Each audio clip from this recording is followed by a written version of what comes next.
All right. So today we're diving into something that's been, well, it feels like it's been popping up more and more lately. Hmm. Like every time you open an app, it's like, hey, want to keep your data private? Time to open your wallet. Those consent or pay models. Yeah, exactly. And what's interesting here is that, we're looking at this new opinion from the European Data Protection Board, The EDPB. right, the EDPB. And they're not just saying, hey, these models, they might be a problem. It's deeper than that. They're really going back to basics, Like, what does it actually mean for consent to be freely given in a world where you could lose access to stuff you actually need if you don't want to share your data? So it's not just like, are you okay with us showing you some targeted ads? This is like, Hmm. hey, if you don't let us use your data, you might lose access to like years of connections or even essential services. Precisely. Think about it. You open up, say, your go-to social media app, the one where you've built your network, you've shared memories, all that, and suddenly, bam, paywall. Monthly fee for an ad-free experience. Or give us your data and we'll hit you with the hyper-personalized advertising. Okay, see, that hits different than just getting a targeted ad for some shoes I may have looked at online. Right. So what's the EDPB actually saying about how this whole consent or pay thing affects whether our consent is actually freely given? So they're really honing in on a few key things. First up, detriment. Basically, what they're asking is what happens if you don't consent? Or if you don't want to pay, is it actually going to limit your access to, like we said, essential services, or even just the ability to connect with people? I mean, they even talk about situations where, say, people looking for jobs, right, or professionals, they might be at a real disadvantage if they choose not to pay or not to share data on certain platforms. So it's almost like the EDPB is worried these platforms are holding our online lives hostage in a way. Like, give us your data or risk losing everything you've built here. And it's not just any platforms, right? We're talking about the giants here, the ones with like millions, billions of users who can just be like, take it or leave it. Yeah, totally. Those ones, like you probably use them every day. Yeah, the ones you can't really avoid. Yeah. And the EDPB even calls them out specifically as large online platforms, just to make that crystal clear. Right, like the kind of platforms that are so embedded in our lives now that it's like, how do you even avoid them if you want to, I don't know, like connect with people, find a job, see what's going on in the world? Yeah. EDPB is looking right at them. Right at them. Okay, so let's unpack this whole freely given consent thing because that seems to be at the heart of this. Yeah, for sure. So GDPR, pretty clear, you have the right to say no to companies using your data, especially for things like targeted ads. But these days, saying no often means you got to pay up. Yeah. Like, what? And that's where the EDPB starts to raise some eyebrows. They're saying, look, when not consenting to sharing your data means missing out on basic features of the service or like even, potentially facing social isolation because you can't connect with people the same way or even like losing job opportunities because you're not seeing those ads. Yeah.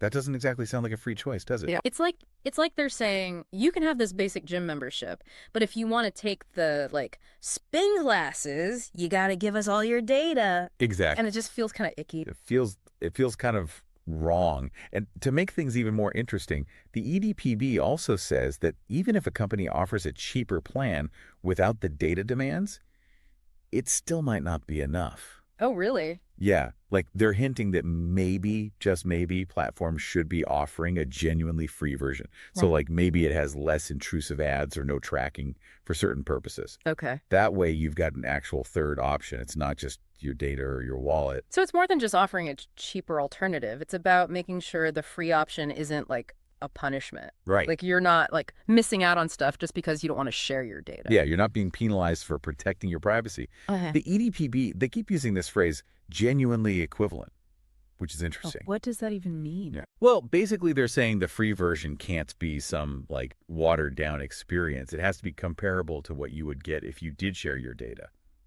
So they're not messing around. They're like drawing a line in the sand here. Yeah. Offer a real alternative or, Or else. or else. Wow, high stakes. High stakes. And it gets even, I don't know, more intense maybe. Because the EDPB doesn't stop there. They go on to question whether it's ever okay to charge for a more privacy-respecting option. At all. Wait, so they're saying putting a price tag on privacy, like, fundamentally flawed. It seems so, yeah.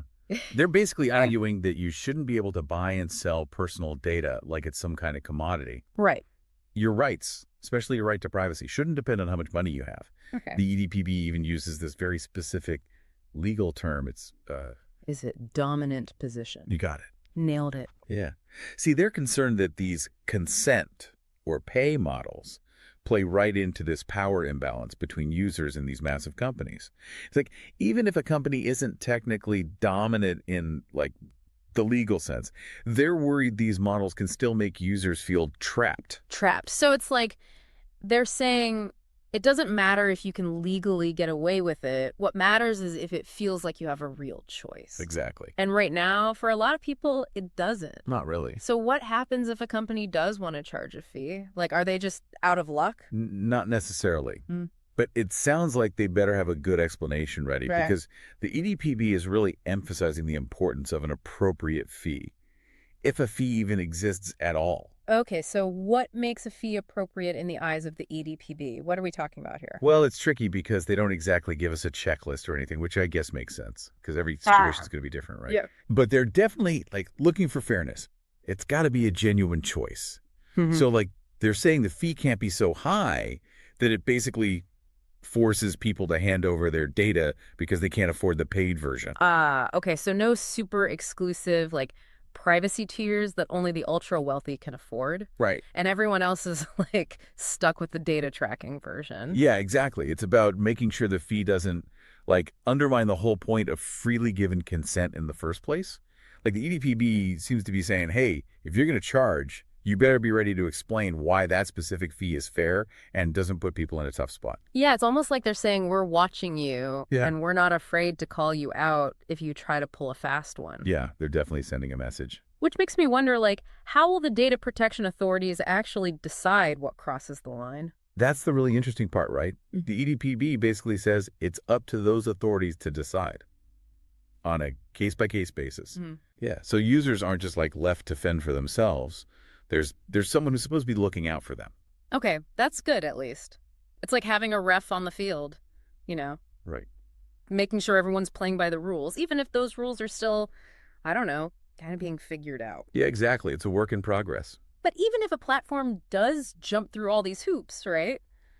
Offers an appropriate fee, makes it seem legit. Sounds like the EDPB isn't quite done with them yet. You're catching on. I like it. Yeah. Even if a fee is involved, they are really hammering home that all those other GDPR consent requirements still apply. So no more hiding behind, like, walls of tiny text and pre-checked boxes. And ideally, no. No more sneaking things past users. The EDPB is calling for like radical transparency. Like they're saying platforms need to be crystal clear about what exactly you are consenting to in every single version of the service. Mhm. No more of this bundling everything together in one vague, this is going to make things better request. So what does that actually look like? Are we talking like completely different privacy policies for every pricing tier? It'll be interesting to see, right, how platforms actually adapt to this. Yeah. But the EDPB is definitely pushing for more, like granular consent. Users should be able to choose, okay, what data they share, how's it being used, Mhm. especially when you're talking about something as complex and potentially intrusive as behavioral advertising. Yeah. Like no more shady tactics. It's about putting users in control.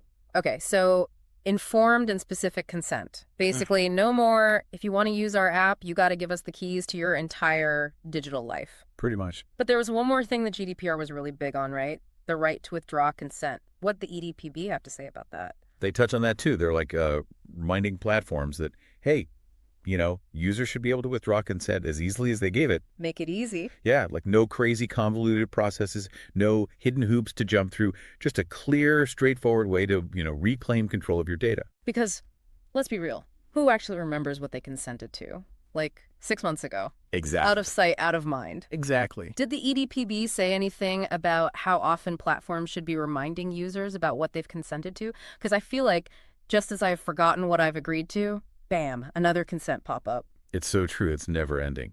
They actually do suggest that platforms should be like proactive about this. They should be reminding users about their choices on a regular basis, Yeah. giving them a chance to update their preferences if they've, changed their mind. Which makes a lot of sense. Consent shouldn't be this one-time hurdle you clear and then you can use a service. Yeah. It should be more of an ongoing conversation. Right, exactly. It's about like building trust, making sure that users feel respected, like throughout their whole experience, not just at that initial sign up. Totally. So it sounds like the EDPB is really trying to shift the power dynamic here, Yep. making it clear that, hey, Users actually have rights. You need to treat them with respect, regardless of whether they're giving you money or not.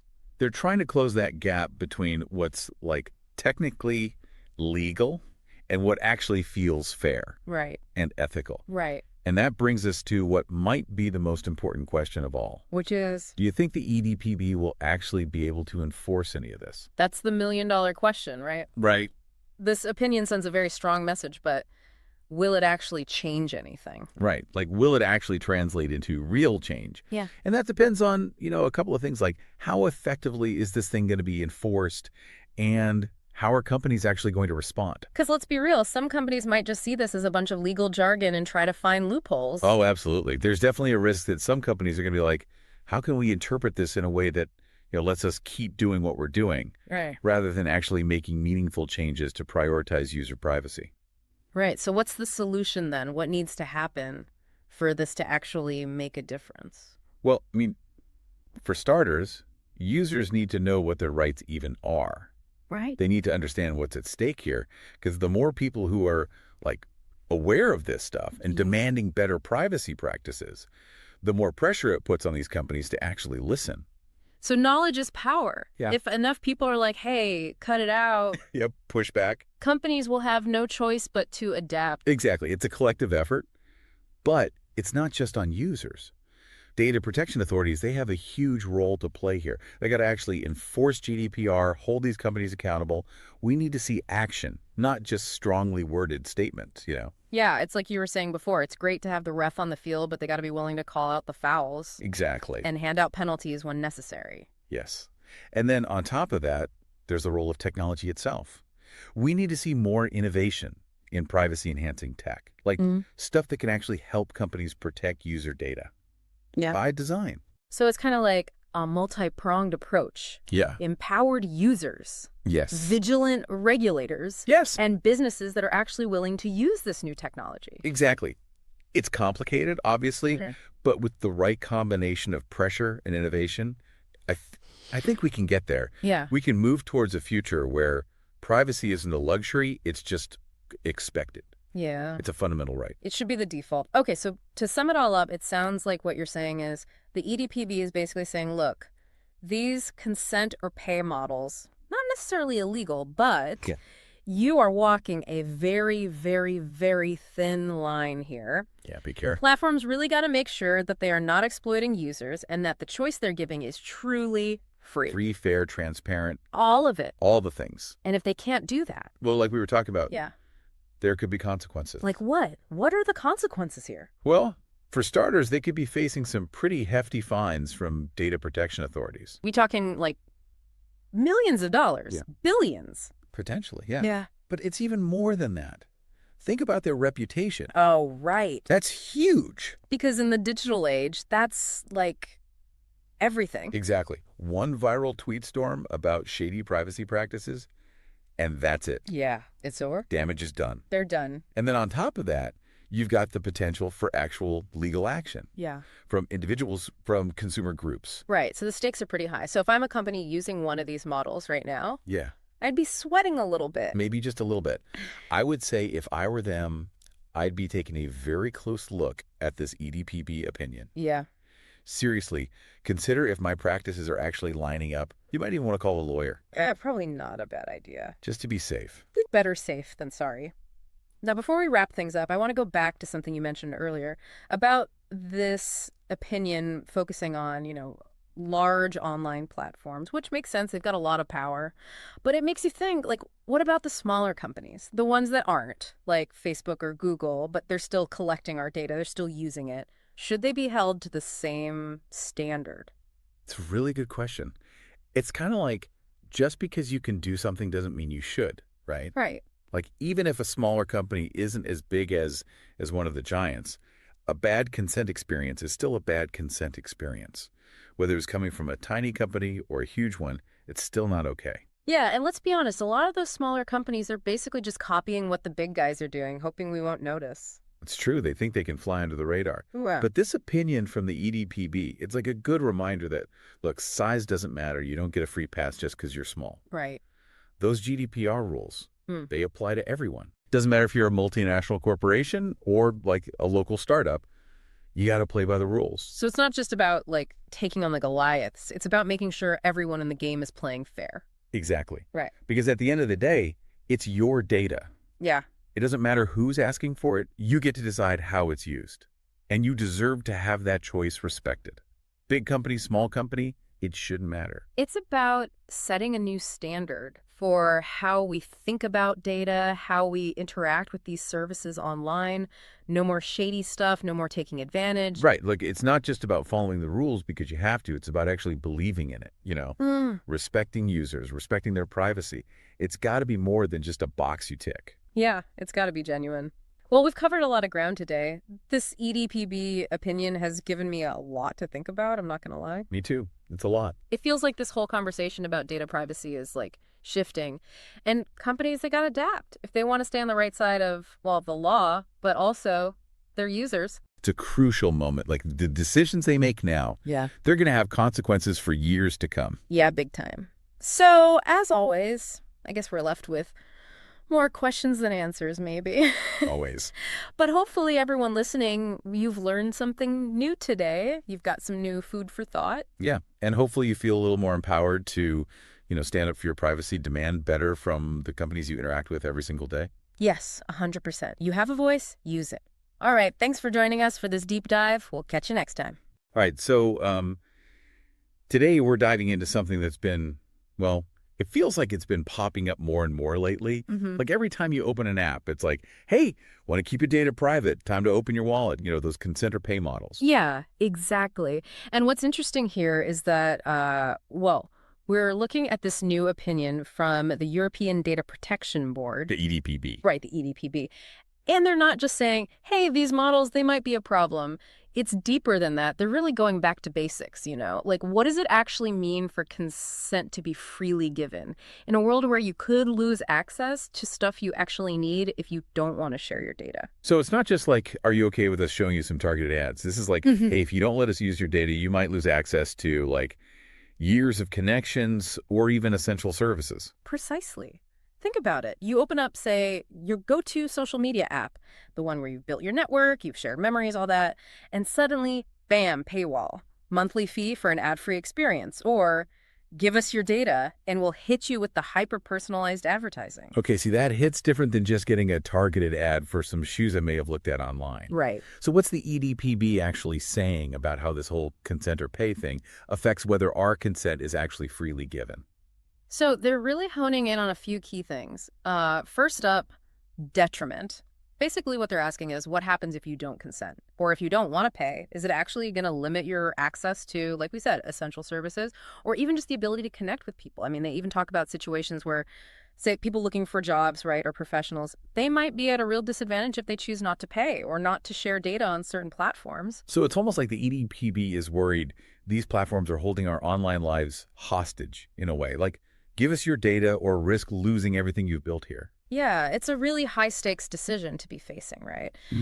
And it's not just about access either. They're also looking at the power dynamics at play here, right? Like how the sheer size and dominance of these platforms, especially when you bring in something called network effects. Have you heard of that? I've heard of it, yeah. So that's the whole idea, that a platform becomes more valuable the more people use it. Right, right. Like even if I had concerns about a specific platform, if everyone's there, it's like, what am I going to do? Exactly. You feel like you have to be there too. And that's what the EDPB is getting at. They're drawing a line between that feeling and actual real-world cases of market dominance. They're basically asking, are these platforms the only option? Because if they are, it's almost impossible to say no to their terms. It makes you wonder if consent can even be free at that point when you're dealing with a company that has that much power online. Right. And that leads us to another big thing the EDPB is looking at: conditionality. They want to know, is paying, is handing over money the only way to get those targeted ads off your screen? Are there other options? Like, are there genuine alternatives being offered? So it's not just about having the option to pay. It's about whether that's the only real choice you have. Exactly. And what they want, what the EDPB is really pushing for, is platforms to think beyond that paywall. Like, what about a free version, but with less intrusive ads? Maybe ads based on like what you're actually looking at that moment rather than your entire online history. Yeah, that's a good point. It's about having a real choice, right? Not just feeling like, well, I guess it's this or nothing. But hang on. The EDPB isn't just looking at these big pay or consent choices. They're also diving into the details, like how platforms actually handle consent in the first place. What's going on there? Well, one thing that really jumps out is this idea of informed consent, right? They really hammer this point home. Platforms have got to be crystal clear about what data they're taking, and I mean crystal clear. No more hiding behind vague terms. Right. Like when they say they use your data for service improvement, and you're like, okay, but what does it even mean? It's like those terms and conditions we all just blindly scroll through, nobody actually reads those. But the EDPB is calling for specifics. They even give examples of what not to do, which I thought was interesting. Oh, really? Like what? Well, for example, they talk about how platforms need to make it just as easy to opt out of data collection as it is to opt in. None of that burying the opt-out button in a maze of settings. Because, let's be real, they make it so easy to just click accept and move on. It's like they're practically nudging us towards sharing more data just because it's the path of least resistance. Exactly. And the EDPB is saying, nope, not on our watch. Give users control, make it clear, and make it easy. No more of these dark patterns. Dark patterns is what they're calling it. Well, they don't use that term specifically, but that's essentially what they're getting at. They call out what they call sneaky wording that's meant to, sway our choices without us even realizing it. Oh, sneaky wording. Okay, so like what does that look like in practice? Give me an example. Okay, so think about those buttons that say something like continue without payment. Sounds pretty straightforward, yeah. Totally. Like you're just choosing not to pay. Right, exactly. But the EDPD argues that it's misleading because it makes it seem like you're just opting out of paying, not actively consenting to data sharing. Ugh, I've totally fallen for that before. You think you're being smart, like you're getting one over on them, but really you're just clicking yes to data sharing without even realizing it. Exactly. And that's why the EDPB is pushing for clear, unambiguous language. No more tricking users. They want people to know exactly what they're agreeing to when they click that button. It's like they're saying, hey, we see what you're doing there, and we're not letting it slide. Right. But, okay, we've gone through a lot here. For people listening, what's the bottom line? What does this EDPB opinion actually mean for us out here using these platforms every day? Well, I think the biggest thing to remember is that the EDPB is drawing a line in the sand. They're saying, you can't hold our data hostage anymore. They want to see a real change in how online platforms handle all this, how they think about consent, how they approach data privacy. I mean, they aren't saying consent or pay models are completely banned, but they're definitely waving some big red flags. And they're really pushing for these platforms to come up with different ways of doing things, ways that put the user first. Which makes sense, right? Yeah. After everything we've talked about, they're essentially saying, don't back users into a corner where they feel like their only options are to empty their wallets or hand over all their data. Exactly. And it really raises an interesting question, does this whole thing with the fees, does that change how we see these online services in the first place? I mean, for years and years, we've all gotten so used to these free services, but maybe there's no such thing as a free lunch online, It makes you realize just how many times we're making that trade-off, right? Data for service. And we don't even always realize it's happening. But it makes you wonder, if you were faced with it, how much would you pay for an online experience that was actually truly private? It's like, how much is your digital life worth? That's the million-dollar question, isn't it? And it just goes to show how important it is to really understand what's going on and to speak up for what we want, what we think is fair when it comes to our data, especially as all of this online stuff keeps changing so fast. Absolutely. Well, that's all the time we have for today's deep dive, but as always, make sure to check out the show notes for links and more information on this fascinating topic.